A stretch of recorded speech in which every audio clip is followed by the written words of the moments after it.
German तानाशाह Adolf Hitler का निजी टॉयलेट सीट 18,750 अमेरिकी डॉलर यानी 13,65,000 रुपए में नीलाम हुआ।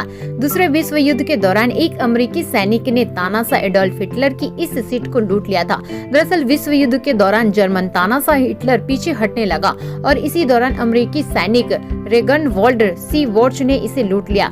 रेगनवाल्ड ने बताया है कि हिटलर के ठिकाने पर हमले के दौरान उसके सीनियर अधिकारी ने कहा था कि यहाँ से जो कुछ भी मिले उसको लूट लो। अमेरिकी सैनिक ने इस सीट को न्यू जर्सी स्थित अपने घर पर रखा और बेसमेंट में इसे डिस्प्ले में रखा गया था। तानाशाह हिटलर की टॉयलेट सीट के अलावा उनकी पत्नी ईवा की पिंक कलर की नाइटी भी नीलाम की गई। खरीदार ने इसके लिए 1,750 अमेरिकी डॉलर की बोली लगाई है। नीलामी प्रक्रिया से जुड़े एक अधिकारी ने कहा है कि आखिर तानाशाह के साथ इससे बुरा क्या हो सकता है कि उसकी टॉयलेट सीट तक नीलाम हो गई और उसकी पत्नी के कपड़े भी लोगों ने बोली लगाकर खरीद ली।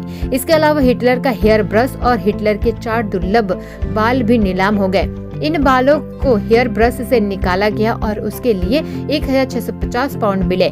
जर्मन तानाशाह के सेविंग मंग और अन्य चीजों को भी नीलाम किया गया।